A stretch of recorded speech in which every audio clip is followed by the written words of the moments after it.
How's it going, guys? This is Bryan Cooper over here at Ken Wilson Ford. Today I'm going to spend a little bit of time and tell you more about the 2020 Ford Explorer. Alright, welcome to the new 2020 Ford Explorer. This is a brand new model, first year in its existence. Just kind of going around the front end, you can see that it's definitely following the same styling cues of the Escape and the other Ford lineup. I'm personally a big fan of the way these things are looking.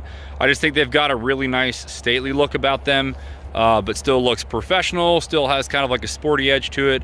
And with this edition here, I'm actually loving these polished wheels. Now, what I'm noticing about this Explorer is it's definitely much larger than any other Explorer that they've previously made up to this point. Where that could really come in handy is for anybody that has kids or is used to toting people around. This offers a full 7-seat capacity, which I was actually able to sit in all of the seats, and we'll get more into that here in just a little bit. But as we continue around the front, you can see we have the LED headlamp setup. It is a dual beam, but you do have your high beam and your low beam, as well as your fog lamps there in the bumpers. Again, with this being the Platinum, this is of course going to be extremely well optioned. I don't think this is missing any features minus any special edition stuff. Now, I personally am a huge fan of these wheels. You can actually get a smaller wheel with a taller tire if you want something that's a little bit more off-roady. Now, before I actually get in this thing, I want to mainly point out just how roomy and spacious the inside of this Explorer is. So we'll start opening up all the doors and the hatches and kind of do an outside-in view.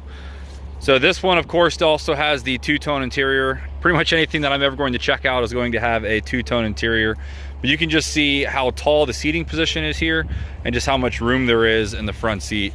Now, if we come around here to the back seat, we open up the rear door. Now, of course, we do have the seats folded flat at the moment, but you do have ample amount of leg room behind the front seat. I personally have sat in this seat here behind the front seat, which is set to how I would have it, and I could sit in there just comfortably and even have some seat adjustment where I could recline, things like that. Again, huge door. One of the things that's really nice with this kind of big door and this huge open way is to get into this third row seat here in the back. You've got this nice inset step here, so that makes it just really nice. When this seat is up, you can just step right here and climb right over, making the ingress and egress 1,000 times easier than probably most other SUVs. Now, this Explorer does have the feature where you can open up the rear hatch with your foot, so we'll demonstrate here. That's a really handy feature. Let's say you've got a bunch of bags in your hand, you're trying to come up, you can't open the door, you're in a hurry, something like that. You can just use your foot, you just step back, and then door opens up for you. Now, one thing that I think is really nice as well is all of the powered hatches that Ford has. You can actually adjust how much this liftgate opens. So if you've got, let's say you're in a parking structure, or if you are in your garage and you've got a low-hanging garage, or the garage door is in the way or something, you can actually manually adjust how far this door will open to.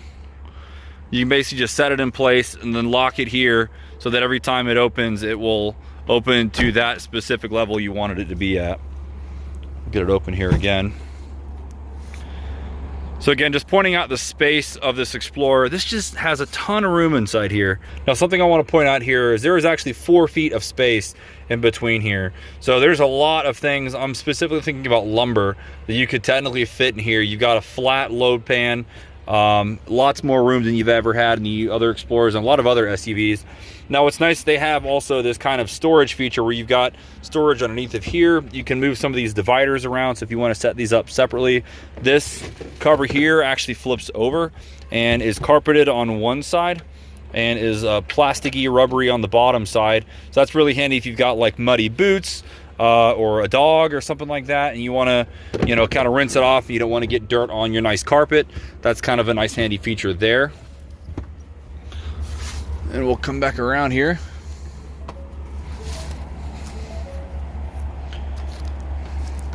So yeah, this thing has just got tons of room inside.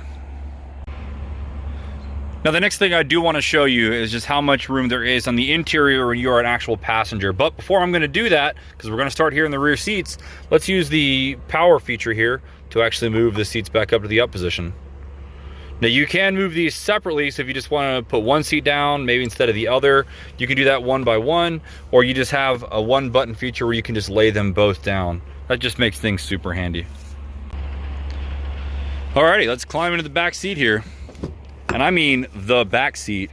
So what's really nice is, again, I pointed out this step here, so it just makes it so easy to get in. Now, to make that process an even more seamless deal, all you've got to do is you just push this button, seat moves forward, and now you have this huge passageway. Now I am 6'3", and I'm going to just show how easy it is to actually get in the back seat here. So we're just going to step in here, reach in, and we're back. Now let's move this seat back, and we're in. Now what's crazy is this rear seat is really intended for extra passengers, children, things like that. But if I had to sit back here, I could. I am 6'3", and my knees do hit the back of the seat here, but I'm actually impressed that I'm even able to get back here. A lot of third row seats like this don't give me any room, and I can't even usually get in there without being a contortionist. So this is actually a massive improvement, if you ask me. Personally, I would sit here in the middle. This is kind of the sweet spot right here. Now, one thing that's also really cool is you do have this nice center console here that's mounted to the floor. That also means that if you wanted to, if you didn't want to exit from the side there, you could still exit down the middle and go out from there. But what's also really handy is, rather than put a bunch of screens and things like that back here, you know, if we've got kids that are watching videos and watching, you know, movies on YouTube, things like that, you know, they're most of the time using the tablets. They actually have it worked out where you could use this little tray right here to prop up the iPad or the laptop or the tablet or whatever, prop it up right there, and you can sit back here and watch the movies. They even have charge ports up here in the front, so you can keep everything, you know, plugged up, charged up, ready to go.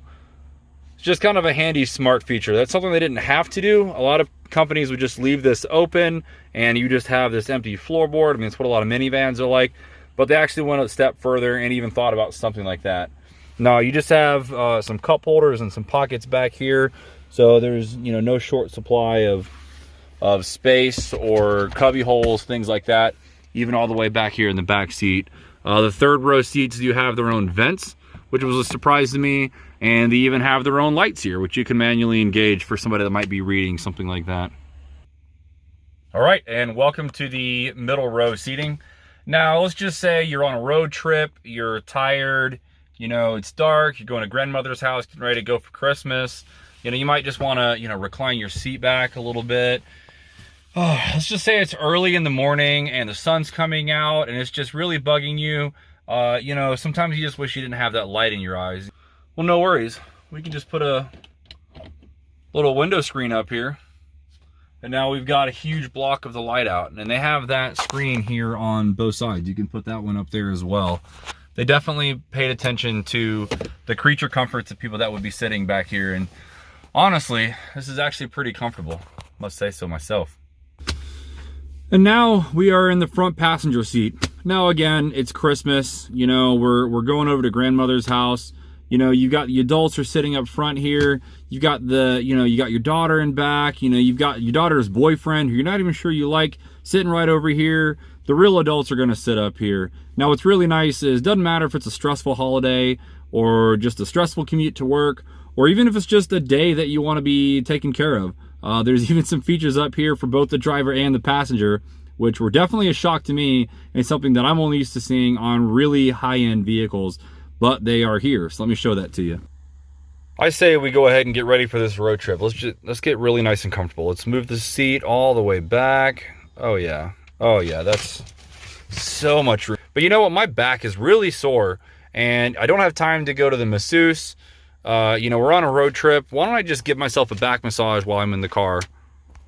Well, too easy. We'll go here into the infotainment screen, go down into the seats here, adjust the passenger seat, and not only can I adjust my lumbar support in different capacities, I can actually go through here and give myself a massage.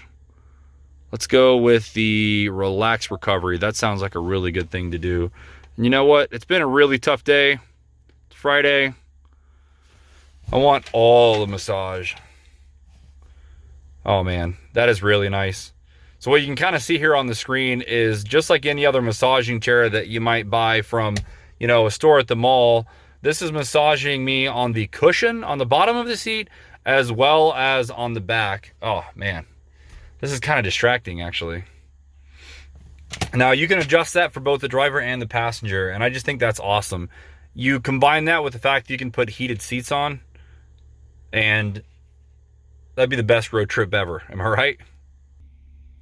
Well, enough about being a passenger in this thing. If you're looking at this video, it's more than likely possible that you're the one that's going to actually be the one that drives it. So I say let's hop out of here, we'll hop in the driver's seat, and we'll kind of point out some features going on there. All right, let's see what this is like for the driver. Now, as soon as we get inside here, you can see we're greeted with the same exact, probably almost the same dimensions of the full color display that we get here on the dashboard. Now, this is the same one that I really liked in the Escape. Now, again, cell phone camera is just not going to pick up the quality of this, but this screen actually is really sharp. I like how it even has the vignetted corners there. It's just super clean. It's just kind of a nice thing. And I haven't even touched anything. All I've done is just open the door, and it's read the fact that I've got keys in my pocket. Now let's go ahead and start this thing up. Such a smooth start. Now you probably noticed a few seconds ago that there is this tablet sticking out of the dashboard here. Now that is actually a fixed piece. That is a 10-inch tablet style touchscreen, which is just super handy. I love how bright it is. You know, we're getting close to sunset here, and it's super bright. I was driving this thing around in the daytime earlier, and I could see things just great. And the real advantage of having this kind of tablet style where it's in this portrait landscape is, I mean, let's be real. We're all used to using our phones. This is just kind of like a big phone stuck on your dashboard. The idea is hopefully you're not going to be touching yours. You'll just do everything you need to from here, and you can use the hands-free. Now, what's really nice is, you know, you can go with full screen navigation. You can even go in and do kind of split screen stuff. Let's say you want to go in here and, you know, change up your music selections or make a phone call or something like that. You can move things around there. You can see it has the split screen, which is just super handy. Now, going into the settings here, this is going to be very similar in some ways to the Escape that we looked at just the other day.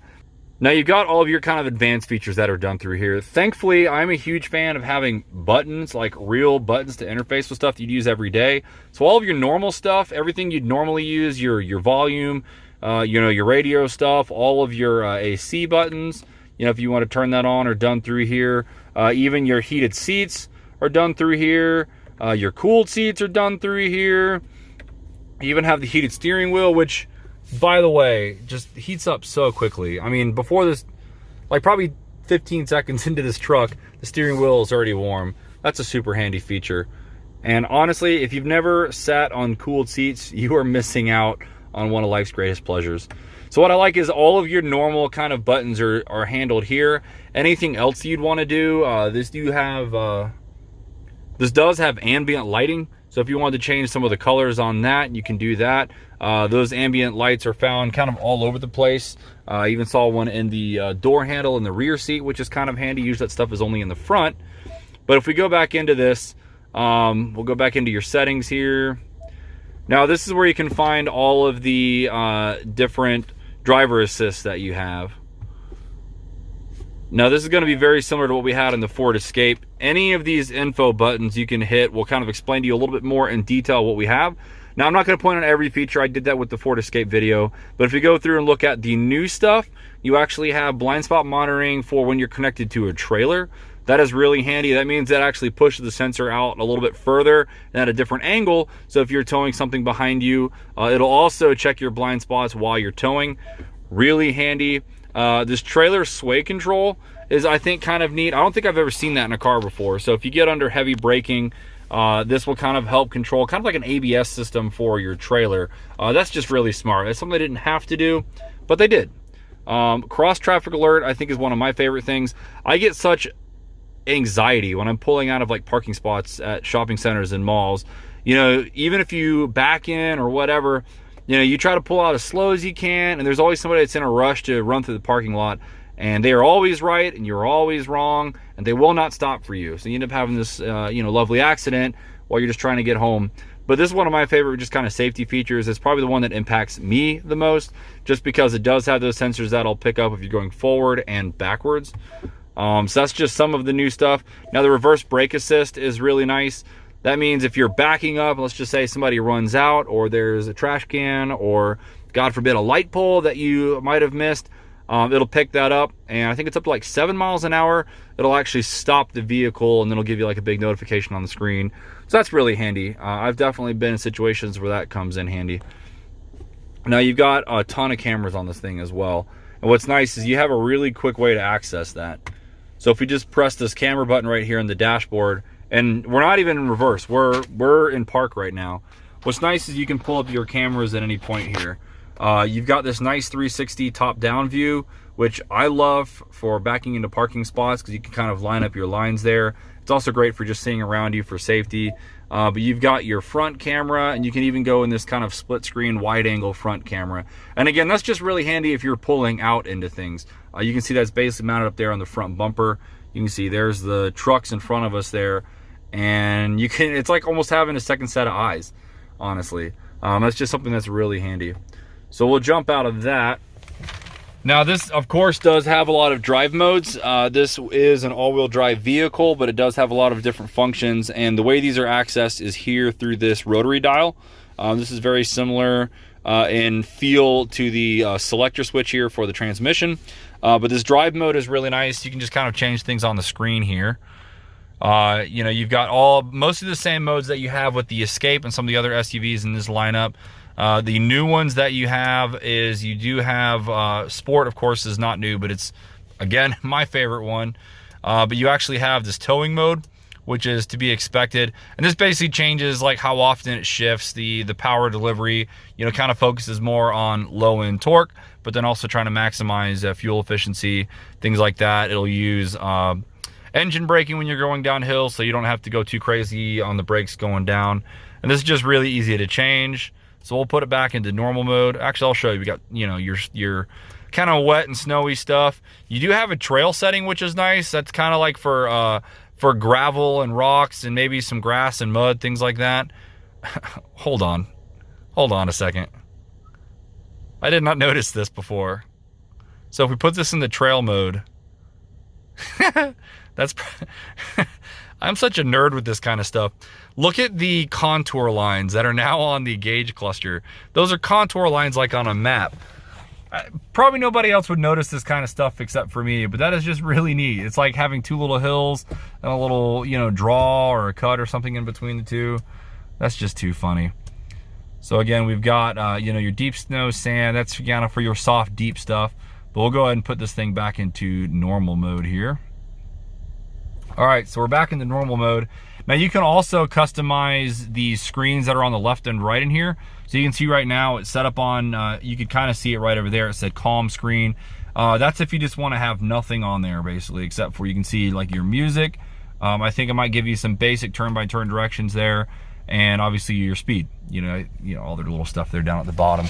But if you want to have a little bit more data, all you've got to do is just cycle through here on the steering wheel. And you can even go through and set. There's like something like 15 or 20 different screens that you can customize on here. You got your Eco Coach, so if you just want to see kind of how you're doing on your throttle response and all that stuff, just to see how green you're driving, you can do that. All your trip data, another fuel economy graph, and we're back to the calm screen. I probably like the calm screen the most. But I'd probably want to play with the features a little bit more. Now, backing back out of this thing, I'm always a fan of the wood stuff, and you can see there's a little bit of that here as well. And I like that it's subtle wood. It's not like an overbearance, it's not like in your face, but you can find it here in the steering wheel, which was kind of a shock to me. You don't have any on the doors this time, but you do have this lovely cream leather that's wrapped in there. You've obviously got your speakers everywhere, which this has the Bang & Olufsen speaker system, but you've got your wood trim that travels across the dashboard and down through. Again, just a nice subtle touch. Of course, you've got storage galore. You know, another nice deep pocket. It's about as deep as what you'd get in like a Ford F-150, just not as wide or not as long as, of course, a full-size pickup truck. This right here is even a wireless charging pad. I would show you how that works, but, you know, I'm holding my phone. Then you've got another just kind of massive pocket up in here, and you know you can have all of your connectivity stuff. You've got a regular USB-A, and then we all know my favorite thing is USB-C. I love that. It's just quick charge stuff, and you can still plug up, like let's say you want to use a dash cam or something else. You've got the regular auxiliary port there. Now the last kind of interior feature, if it's a feature I want to point out, is, and I missed this in the last video, and I've had people ask about it when we're looking at vehicles and going on test drives. A lot of people are curious what this big honk of stuff here is on the windshield. Obviously that's not in probably the car you're driving right now. And if we actually exit the vehicle and come around, you can see it right there where the rearview mirror is. That whole thing is part of the driver assist features, like your blind spot monitoring, different camera systems, different sensors. Some of your connectivity stuff is housed in there. There's, I believe, some additional speakers for warning notifications and things like that. So that is all housed in right there. And of course, that talks to all of the other sensors we have, you know, along the front bumper here, along the rear. You can see we've got a second one right there. And we've got the ones around the back. All these systems are talking together, so it's basically a connected car. You know, any vehicle that doesn't have these safety features nowadays, I think I'd probably stay away with. If you're gonna buy a new car, you might as well get one that has the safety features built in. All right, now that we've pointed out a lot of the kind of major highlights of the interior and the exterior, I think it's just time to drive this thing, especially before it starts to get dark. So we'll make sure automatic lights are on. Move the dial into drive, and we're off. Now, like any of the other Ford vehicles that have the assisted driver, it's like the 360 program, you do have this park assist feature, which is the same feature that I talked about in the Ford Escape, where basically if you need, you know, kind of assistance with parallel parking or pulling out of the spot, or perpendicular parking, it'll do all that for you. And with the 2.0, it'll literally do all of it. So like no shifting, no using the brakes, no using the accelerator. It'll literally do it all on its own. You just put it in that mode, and it's right here on the center console. You put it on that mode, it'll scan the parking spot, give you the thumbs up. You basically press to engage it, and it's parking for you.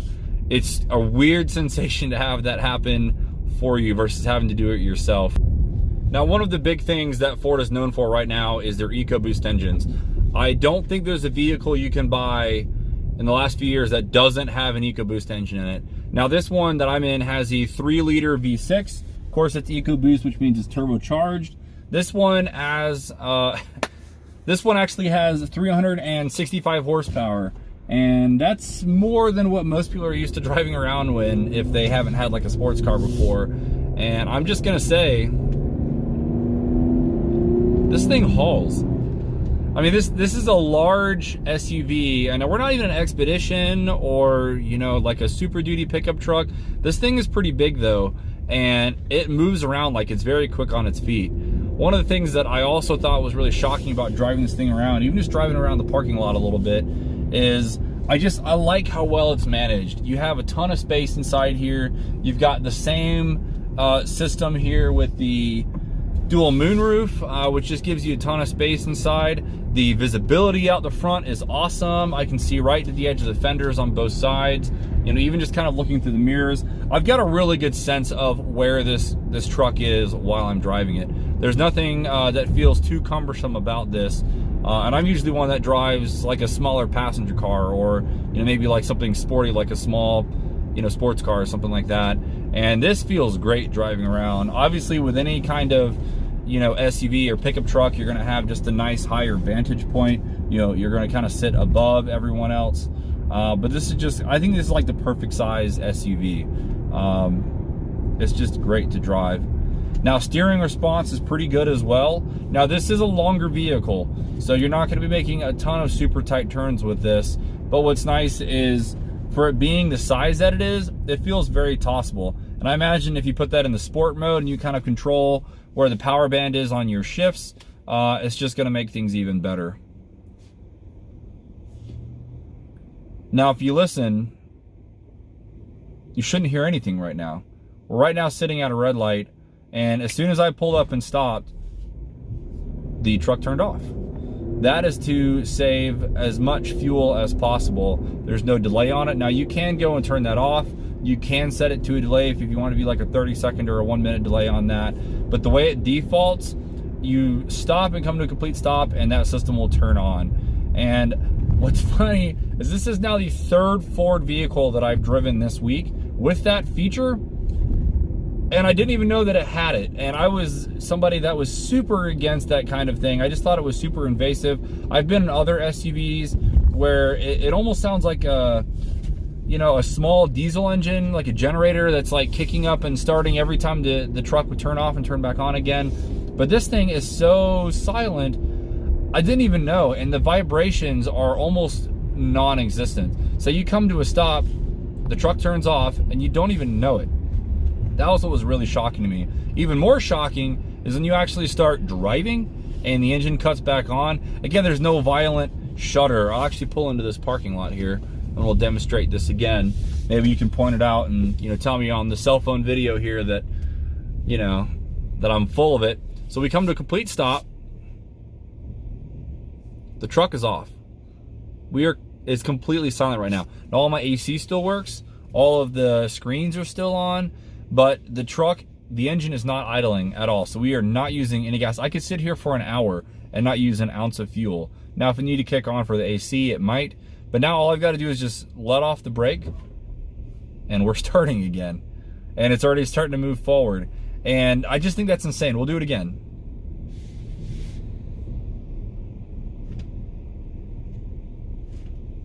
And it's off. And it's on again.